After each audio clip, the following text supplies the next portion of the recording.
quand ma sœur a organisé la fête pour les 40 ans de mariage de maman, je suis restée silencieuse concernant le fonds en fiducie de 22,1 millions d'euros dont j'ai hérité de nos parents. Dieu merci, je l'ai fait. Parce que quelques heures plus tard, nos parents sont entrés avec une notaire. La salle de réception est devenue d'un silence de mort et jeu. Avez-vous déjà gardé un secret si lourd que vous pouviez le sentir pressé contre vos côtes à chaque respiration? Le genre de secret qui fait trembler vos mains quand votre téléphone vibre, parce que vous êtes sûr que c'est le moment où tout va éclater. Ce fut mon cas pendant 41 jours. Depuis l'après-midi où un avocat en costume anthracite m'a tendu un dossier à mon nom, jusqu'au soir où mes parents sont entrés dans la salle de réception d'un country club à Asheville avec une notaire. 2 classeurs en cuir et l'expression la plus patiente que j'ai jamais vue sur le visage de ma mère. Mon nom n'a pas vraiment d'importance pour cette histoire. Ce qui importe, c'est que j'avais 31 ans, j'étais orthophoniste dans une école primaire publique à Greenville, en Caroline du Sud. Étage 3 semaines avant la fête d'anniversaire de ma grande sœur, j'ai appris que j'allais hériter de 23 millions d'euros. Je conduisais une Subaru Outback de 2012 avec un feu arrière cassé que je voulais réparer depuis 2 ans. Je louais l'étage supérieur d'un duplex à un adorable couple de personnes âgées qui laissaient des confitures de pêche faites maison sur le pas de ma porte chaque mois de juillet. J'emballais mon déjeuner dans le même Tupperware que j'avais acheté à mes débuts dans l'enseignement, il y a 8 ans. Ma plus grande folie cette année-là avait été une machine à expresso reconditionnée que j'avais trouvée sur Facebook Marketplace pour 90 €. Je vous raconte tout cela pour que vous compreniez. Je ne faisais pas semblant d'être ordinaire. J'étais ordinaire et j'aimais que ce soit ainsi. L'appel est arrivé un mardi de mars. Je mangeais un sandwich à la dinde dans la salle de repos du personnel quand le nom de mon père s'est allumé sur mon téléphone. Il ne téléphonait jamais pendant les heures de travail, alors je suis sorti dans le couloir, me préparant déjà à recevoir de mauvaises nouvelles. « Ma chérie », a-t-il dit de cette voix calme et mesurée qu'il utilisait toujours quand il s'apprêtait à dire quelque chose de compliqué. « Es-tu libre samedi matin? Ta mère et moi aimerions que tu viennes à Highlands. Il y a quelque chose dont nous devons discuter avec toi. » Juste vous? Juste moi, pas ma sœur. J'ai senti des picotements dans ma nuque, mais j'ai dit oui, bien sûr. Je serai là-bas pour 10 heures. Highlands se trouvait à environ 2 heures de route dans les montagnes depuis Greenville. Mes parents y avaient un chalet. Rien d'extravagant. Des bardeaux de cèdre, un poêle à bois, une véranda avec 2 chaises à bascule que mon père avait restaurées lui-même. Il l'avait depuis que j'étais enfant. Nous avions l'habitude d'y aller l'été pour cueillir des mûres jusqu'à ce que nos mains soient tachées de violet. Quand je suis arrivé ce samedi-là, ma mère m'attendait sur la véranda avec 2 tasses de café. Elle m'a serré dans ses bras plus fort que d'habitude, et c'est à ce moment-là que j'ai vraiment commencé à m'inquiéter. Il y avait une 3e personne à l'intérieur, une petite femme d'une 60aine d'années avec des lunettes de lecture sur une chaîne en argent et un porte-documents en cuir sur ses genoux. Mon père l'a présentée comme Margaret Whittington, l'avocate de la famille. Je ne savais même pas que nous avions une avocate de famille. « Ma chérie, assieds-toi », a dit mon père. Nous te devons une longue conversation. Ce qu'ils m'ont dit au cours des 2 heures qui ont suivi a complètement bouleversé ma perception de ma vie. Mon père n'avait, en fait, pas été un cadre moyen dans une entreprise de logistique, comme il s'était toujours décrit. Il avait fondé cette entreprise de logistique en 1987, l'avait vendue pour une somme substantielle en 2006, et avait réinvesti les bénéfices. Ma mère n'avait pas été une comptable à temps partiel. Elle avait été la directrice financière. Ils avaient été discrètement riches toute ma vie et nous l'avaient caché délibérément. Nous avons grandi avec rien, a dit ma mère en me tenant la main à travers la table de la cuisine. Nous deux.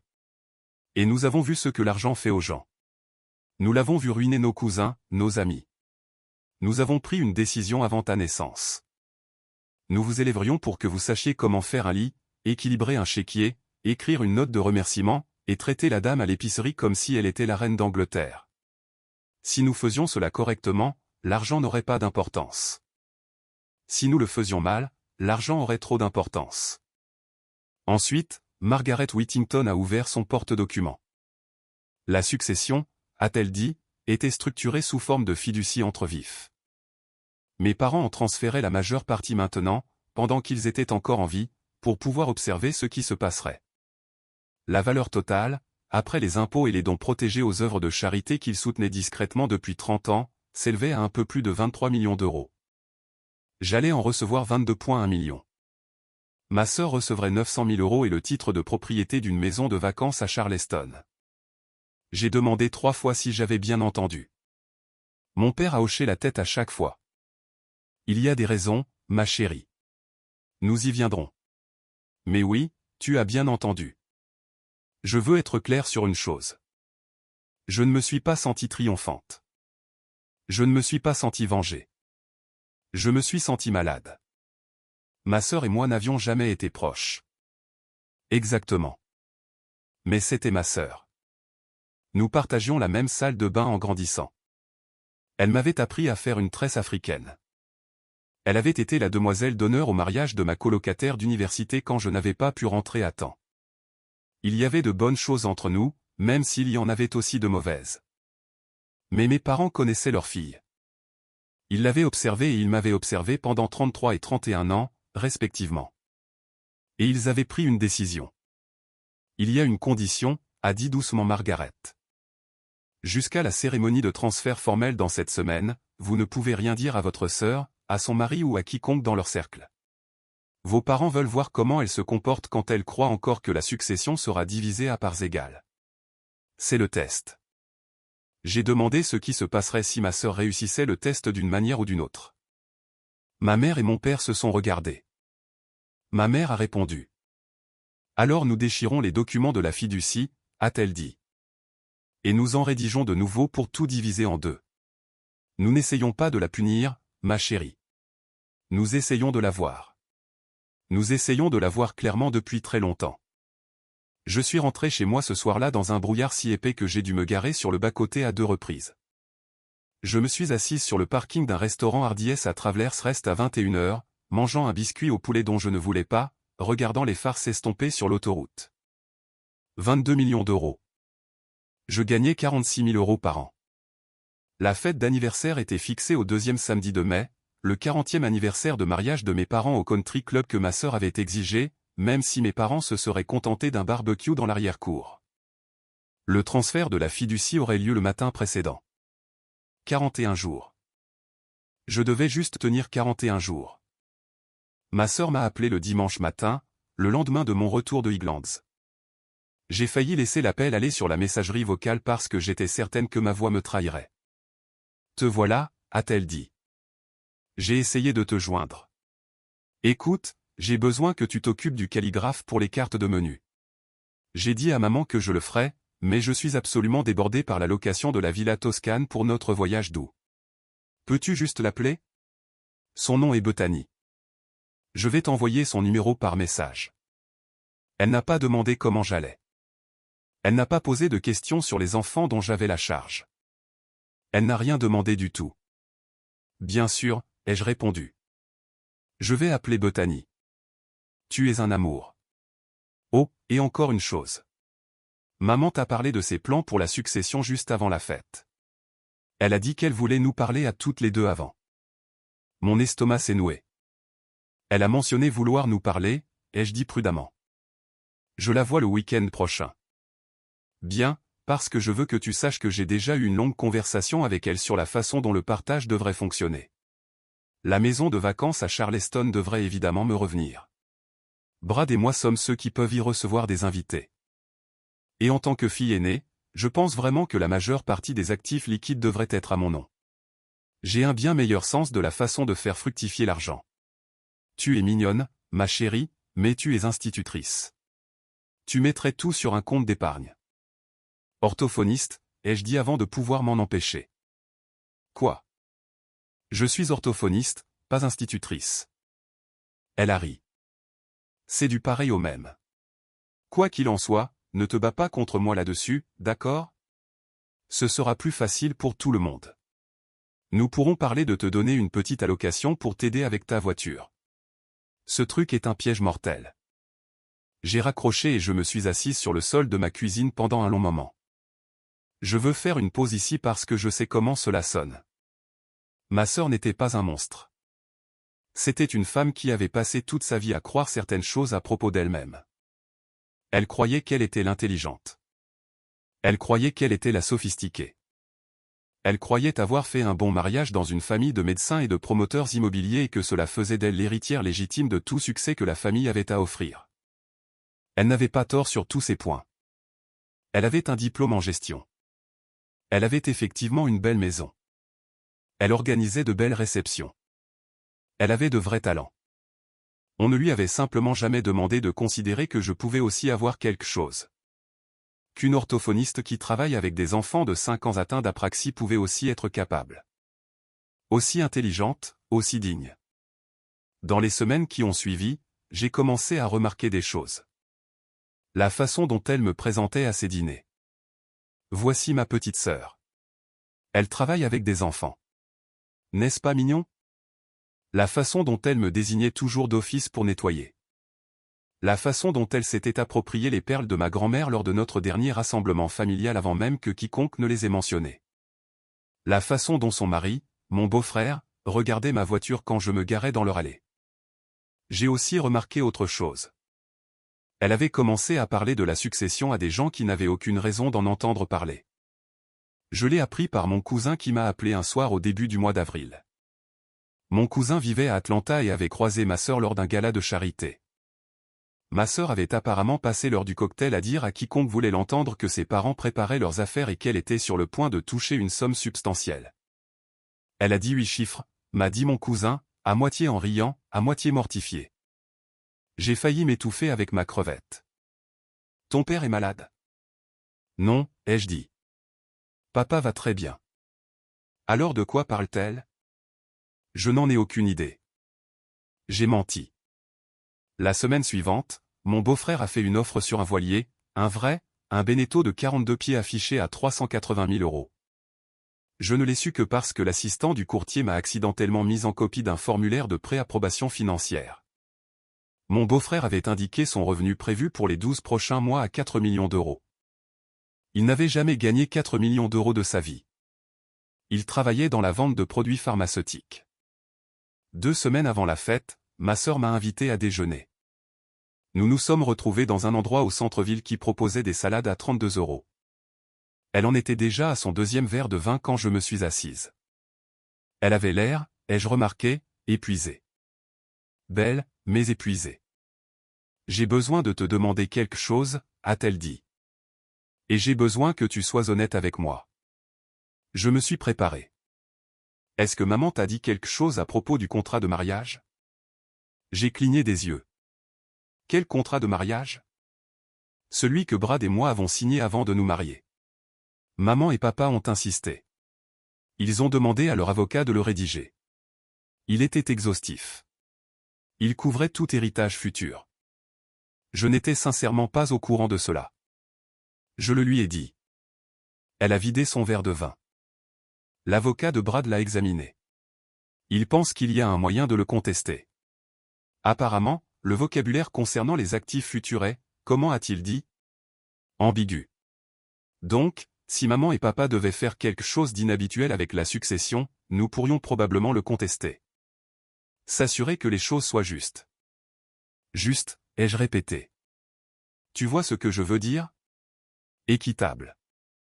Elle m'a souri, le même sourire qu'elle avait utilisé quand elle m'avait appris à faire du vélo.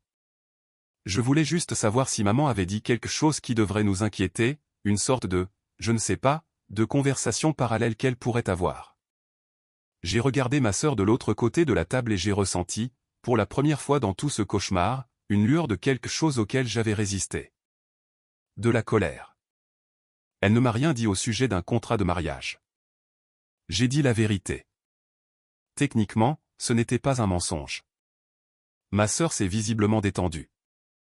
Bien. D'accord, bien. Écoute, je suis désolé de t'imposer ça. C'est juste que le mois a été stressant. Brad est tellement anxieux à propos de tout ça. Et sa mère, oh mon Dieu, sa mère m'a appelé 3 fois cette semaine pour demander ce que nous attendons. Je pense qu'ils ont peur que nous ne puissions pas nous permettre la rénovation de la maison de Charleston. La maison de Charleston, ai-je dit. Celle de la succession, n'est-ce pas? Eh bien, notre maison de Charleston un jour, a-t-elle ri. Maman ne va pas vivre éternellement, ma chérie. Nous devons planifier. Je n'ai pas beaucoup parlé pour le reste du déjeuner. Je l'ai laissé payer. Elle ne semblait pas s'en apercevoir. La semaine précédant la fête, je suis retourné à Highlands une dernière fois. Mes parents m'avaient demandé de venir. Je me suis assise avec eux sur la véranda et je leur ai dit ce que je savais sur le voilier, sur le gala, sur le déjeuner, sur la mère de mon beau-frère qui appelait 3 fois dans la semaine pour demander ce qu'ils attendaient. Ma mère a fermé les yeux. Mon père a posé sa main sur la sienne. Ma chérie, a dit mon père, nous sommes tellement désolés. Nous n'avons jamais voulu te faire subir ça. Je vais bien, ai-je répondu. Et c'était surtout le cas. J'avais beaucoup pleuré dans ma voiture au cours des semaines précédentes, mais une chose étrange s'était produite en chemin. Je n'étais plus malade à l'idée de l'argent. Je commençais à me sentir triste pour ma sœur. Qu'est-ce qui change maintenant, ai-je demandé. Ma mère a ouvert les yeux. Ils étaient rouges. Rien ne change. Nous faisons toujours les choses comme nous l'avions prévu. Nous avions juste besoin de savoir si tu voulais reculer, si c'était trop. Nous pouvons faire ça d'une autre manière. Nous pouvons simplement tout donner à des œuvres de charité. Nous pouvons faire tout ce dont tu as besoin, ma chérie. Nous pouvons tout changer. J'ai regardé vers les montagnes. Les cornouillers étaient en fleurs. Non, ai-je dit, faites-le comme vous l'avez prévu. Mais je veux une chose. N'importe quoi. Après la fête, quand tout sera terminé, je veux pouvoir lui donner quelque chose. Ce que je veux, quand je veux, sans condition, sans que vous connaissiez le montant. Je ne veux pas qu'elle soit détruite. Je veux juste qu'elle soit honnête. Ma mère a alors commencé à pleurer doucement, de la façon dont elle pleurait toujours. Mon père a tendu le bras devant elle et a serré ma main si fort que ça a fait mal. Le matin de la fête, Margaret Whittington m'a retrouvé dans un hôtel près du country club. Elle avait 2 classeurs et une pile de documents épaisse de plusieurs centimètres. J'ai signé à 17 endroits. Mes parents ont signé à 23 endroits. La notaire, une femme gentille nommée Irene, qui sentait la lotion pour les mains à la vanille, tamponnait chaque page avec un petit bruit sourd qui résonnait pour moi comme un battement de cœur. À 14h, 22,1 millions d'euros se trouvaient sur un compte fiduciaire à mon nom, et le titre de propriété du chalet de mes parents à Highlands m'avait été transféré avec une clause stipulant qu'ils pouvaient y vivre gratuitement pour le reste de leur vie pour 1 euro par an. La fête était à 18h. Je portais une robe que j'avais achetée dans un grand magasin en 2019. J'ai conduit ma Subaru. Je me suis garé sur le parking de débordement. Je suis entré dans la salle de réception en ressentant la même chose que le jour où j'ai passé mon examen d'aptitude professionnelle. Calme, lourde, prête. Ma sœur était déjà là. Elle portait de la soie vert émeraude. Et elle était, je dois être honnête, éblouissante. Elle m'a serré dans ses bras. Elle a dit que j'avais l'air fatigué. Elle a dit que je devrais vraiment penser à me faire coiffer. Le dîner a été charmant. 40 ans de mariage, 83 invités, un repas de 4 services, 3 toasts. Mon père a prononcé un discours sur ma mère qui a fait pleurer la moitié de la salle. Ma sœur a prononcé un discours sur la façon dont elle et son mari espéraient être exactement comme nos parents, bien qu'elle l'ait dit d'une manière qui suggérait qu'elle s'attendait à faire un meilleur travail. Après que les assiettes à dessert ont été débarrassées, ma mère s'est levée. Elle n'avait pas de microphone, mais la salle est devenue silencieuse de toute façon. Ma mère a ce genre de voix. Avant que nous ne rentrions tous à la maison, a-t-elle dit, votre père et moi avons encore une chose à partager. Nous avons planifié cela depuis de nombreuses années. Ce soir, nous voulons le rendre officiel. Avec la permission de nos amis et de notre famille, nous aimerions demander à nos 2 filles et à Brad de nous rejoindre à l'avant de la pièce. J'ai observé le visage de ma sœur. J'ai observé le visage de son mari. J'ai observé la mère de mon beau-frère, qui avait pris l'avion depuis Greenwich pour la fête, se redresser si brusquement que ses perles ont cliqueté. Margaret Whittington se tenait déjà à l'avant à côté de Doreen, la notaire, qui tenait les classeurs en cuir. Ma mère a expliqué calmement ce qu'elle devait expliquer, que la succession avait été transférée ce matin-là dans une fiducie entre vifs, que la fiducie avait été structurée il y a des années avec des ajustements faits au fil du temps en fonction de certaines valeurs qu'il voulait honorer. Que 900 000 € et la propriété de Charleston allaient à ma sœur et à son mari, que le reste allait à moi. La salle n'a pas halté. La salle est devenue parfaitement, chirurgicalement silencieuse. Le visage de ma sœur a exprimé quelque chose de compliqué. Elle s'est efforcée de garder son sang-froid. Je lui reconnais cela. Je l'ai vu déglutir. J'ai vu sa main se contracter vers celle de son mari et j'ai vu la main de ce dernier se retirer. C'est à ce moment-là en fait, pas le discours, pas les chiffres. Le moment où son mari a retiré sa main de la sienne devant 83 personnes, elle a dit d'une voix que je n'avais pas entendue depuis que nous étions enfants. Maman. Ma mère est allée vers elle, a passé ses bras autour d'elle, lui a dit dans les cheveux, ma chérie, nous t'aimons. Ce n'est pas une punition. C'est une chance. Ma sœur n'a pas pleuré. Pas à ce moment-là. Elle est restée très immobile. Elle a laissé ma mère la serrer dans ses bras. Et puis elle s'est retournée et est sortie de la salle de réception avec beaucoup de dignité. Son mari ne l'a pas suivie. Je l'ai suivie. Je l'ai trouvée sur le parking assise sur le trottoir dans sa robe vert émeraude, ses chaussures enlevées, ses genoux ramenés contre sa poitrine. « Ne fais pas ça », a-t-elle dit quand elle m'a vu. « Ne fais juste pas ça. » Je me suis assise à côté d'elle sur le trottoir. L'asphalte était chaud à cause du soleil. « Je ne suis pas ici pour jubiler, ai-je dit. Je suis ici parce que tu es ma sœur. » Elle est restée silencieuse pendant un long moment. « Depuis combien de temps es-tu au courant ?» a-t-elle finalement demandé. 41 jours, a-t-elle ri. C'était un rire terrible. 41 jours. Tu t'es assise en face de moi au déjeuner et tu m'as laissé parler de ce contrat de mariage et tu savais. J'aurais dû te détester pour ça. Il y a 3 semaines, je t'aurais tellement détesté. Et maintenant, elle a posé sa tête sur ses genoux. Maintenant, je ne sais pas ce que je ferai parce que je suis assise ici depuis 10 minutes et je n'arrête pas de penser au bateau. Le bateau ? Peux-tu y croire ? Brad a fait une offre sur un voilier de 40 pieds la semaine dernière et je l'ai laissé faire. Je savais que nous ne pouvions pas nous le permettre. J'ai juste pensé, eh bien, bientôt nous le pourrons. Il va te quitter, n'est-ce pas, ai-je demandé. Je n'aurais pas dû le dire, mais elle a hoché la tête. Il cherchait une excuse. Sa mère aussi. Il pensait que j'apportais de l'argent.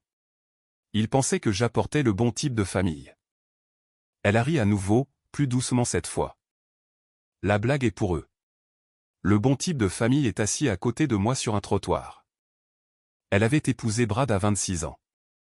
Ils étaient ensemble depuis 9 ans. Les papiers du divorce ont été déposés 23 jours plus tard, un lundi matin de début juin. Il n'a pas demandé la propriété de Charleston. Il ne pouvait pas. La fiducie avait été structurée de sorte que rien de ce qui était transféré à ma sœur ne pourrait jamais devenir un bien conjugal. L'avocat de mes parents avait pensé à tout. Sa mère a cessé de retourner ses appels en l'espace d'une semaine. Les amis du country club, ceux qui avaient envoyé des félicitations haletantes lors de ses fiançailles, ont disparu. Le voilier a été annulé. La villa en Toscane a été abandonnée. Les rénovations de la cuisine de son énorme maison hypothéquée, soudain très solitaire, ont été suspendues indéfiniment. Pendant un moment, j'ai cru qu'elle allait complètement s'effondrer. Il y a eu une période en juillet où elle m'appelait tous les soirs, parfois à 2 heures du matin, et je me contentais d'écouter pendant qu'elle parlait. Parfois elle pleurait, parfois elle enrageait. Parfois elle se contentait de respirer dans le téléphone. Mais voici ce à quoi je ne m'attendais pas. En août, ma sœur a trouvé un emploi. Un vrai emploi. Le premier qu'elle occupait depuis le milieu de la vingtaine. Elle est allée travailler comme coordinatrice d'événements pour une petite organisation à but non lucratif à Charlotte. Le salaire était mauvais. Les horaires étaient pires. Elle était, de son propre aveu, terrible dans ce domaine pendant les 3 premiers mois, mais elle est restée. En octobre, elle a vendu la grande maison. Elle a emménagé dans un appartement d'une chambre près de son bureau. Elle a commencé à préparer son propre café le matin. Elle appelait sa mère une fois par semaine, non pas pour se plaindre de quoi que ce soit, mais pour lui demander comment elle allait. Et en novembre, elle m'a appelé un samedi après-midi. Je rempotais des tomates sur la terrasse arrière du duplex. J'étais toujours locataire parce que je n'avais pas acheté de maison et je n'avais pas acheté de voiture. Et je n'avais, en fait, rien changé à ma vie, si ce n'est que j'avais créé une fondation qui payait l'orthophonie et l'ergothérapie pour des enfants de 3 comtés ruraux où les écoles ne pouvaient pas se le permettre. Et, a dit ma sœur, je pensais, l'anniversaire de maman approche. Et si nous faisions quelque chose ensemble pour elle? Juste nous deux. Je me disais que nous pourrions conduire jusqu'à Highlands et lui faire la surprise.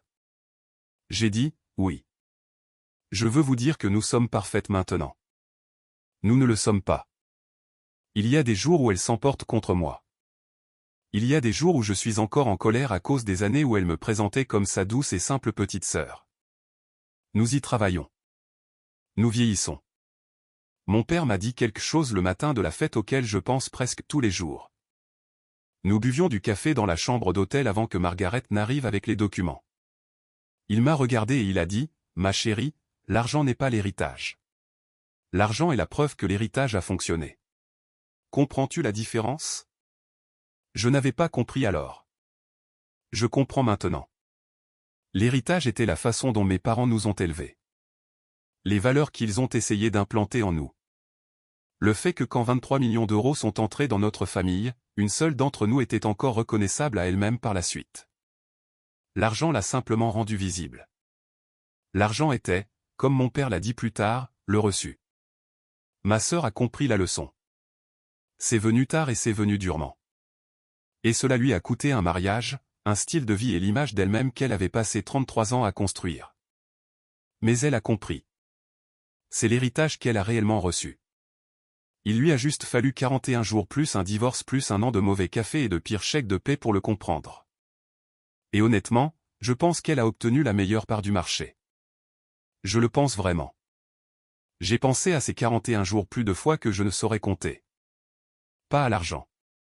Jamais vraiment à l'argent. Je pense au trottoir du parking du country club et à ma sœur assise là dans sa robe vert émeraude avec ses chaussures enlevées et à la façon dont son mari a retiré sa main de la sienne devant 83 personnes. Je pense à la façon dont tout ce qu'elle avait construit, la maison, le mariage, la version d'elle-même qu'elle présentait lors des dîners, était maintenue ensemble par une idée de l'argent qui n'était pas encore réellement vraie. Et au moment où la vraie version est arrivée, toute la structure s'est effondrée comme du papier mouillé. C'est ce à quoi je reviens sans cesse. Cause et effet. Ma sœur n'a pas perdu son mariage parce que mes parents ont rédigé une fiducie. Elle a perdu son mariage parce qu'elle avait construit une vie sur la main de quelqu'un d'autre. Et cette main n'était là que pour ce qu'elle s'attendait à recevoir. La fiducie a simplement allumé la lumière. Mes parents ne l'ont pas puni. Ils l'ont illuminé. Et voici la partie que j'ai dû apprendre à mes dépens. Parce que pendant des semaines, je pensais être celle qui était récompensée. Je ne l'étais pas. La récompense s'était déjà produite des années auparavant dans 1000 petits moments que je n'avais pas reconnus comme des cadeaux. La récompense était d'avoir été élevé pour faire mon propre lit, pour préparer mon propre déjeuner, pour parler à une enfant de 5 ans souffrant d'un retard de langage comme si elle était une personne à part entière. L'argent ne m'a transformé en personne. Il a seulement révélé qui j'avais silencieusement été tout au long de ma vie. Je pense à 3 choses maintenant et j'essaie de vivre selon elles, et je veux que vous y pensiez aussi.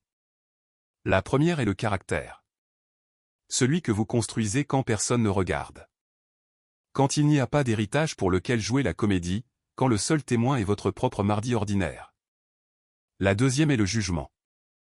La volonté de voir votre propre famille clairement même quand cela vous coûte quelque chose. Même quand voir clairement signifie admettre que quelqu'un que vous aimez vous blesse depuis longtemps. Et la troisième est la persévérance. Pas du genre bruyante, du genre silencieuse.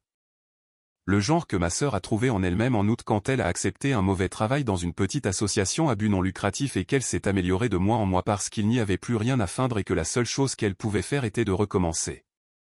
Mon père m'a dit ce matin-là à l'hôtel que l'argent n'était que le reçu. Je ne l'ai pas compris alors. Je le comprends maintenant. Le véritable héritage est ce que vous devenez avant que quiconque ne vous donne quoi que ce soit. Le reçu ne fait que prouver si l'héritage a fonctionné. Si vous regardez ceci ce soir et que vous êtes la personne discrète de votre famille, celle qui a été négligée, celle qui conduit la vieille voiture et emballe le déjeuner dans un Tupperware, je veux que vous m'entendiez. Les personnes qui vous observent ne sont pas celles que vous pensez. Et la version de vous-même que vous construisez silencieusement dans l'obscurité sans public est la seule version qui sera encore debout quand les lumières s'allumeront. Restez honnête. Restez patient. Le reçu arrive.